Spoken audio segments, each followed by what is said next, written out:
The breath that I'm going to introduce today is called the 4-7-8 breath.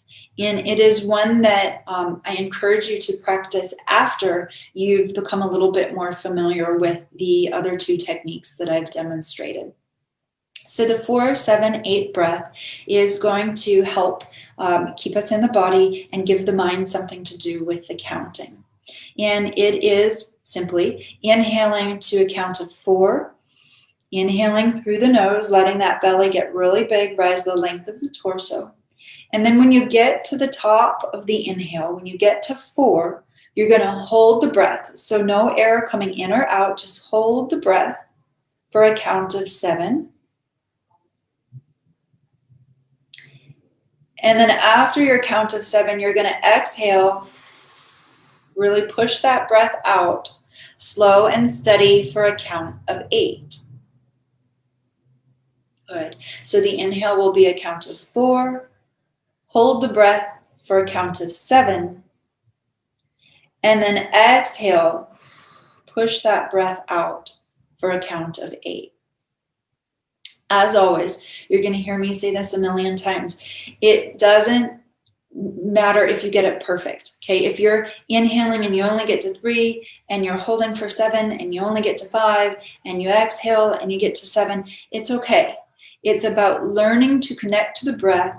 It's about learning to connect to the body. And it's about helping train your mind to be present in a positive way with our breathing and with our being grounded in the body. So it's not about perfection. It's about connection. Sometimes when you're holding the breath, you get stuck in the chest or you feel a little angsty, let the breath go right away. Don't hold the breath if it's uncomfortable. And if that happens, then I encourage you to return back to your basic breath that we learned in the first breathing video, which is your equal ratio diaphragmatic breathing. Breathing is one of the best ways to get us to remain in present time and space.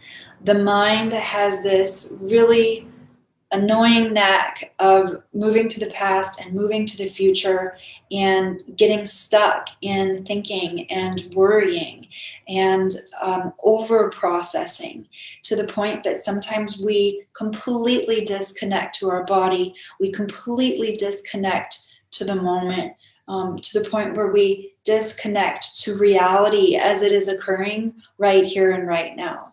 So by breathing, being really aware of the inhales and exhales, by counting the breath and giving ourselves fully to the attention of that process, we start coming back into the here and the now. That mind is going to be a little bit more positively disciplined to wander away a lot less. And the more we can teach ourselves to be present, to be rooted and grounded in the body, to be present and clear in the mind, the more we can give attention to healing. Because the reality is we heal in the now. We don't heal in the future. I mean, we can heal in the future. We don't heal in the past, but we heal moment to moment. And that means really encouraging our systems to learn to be in the moment again.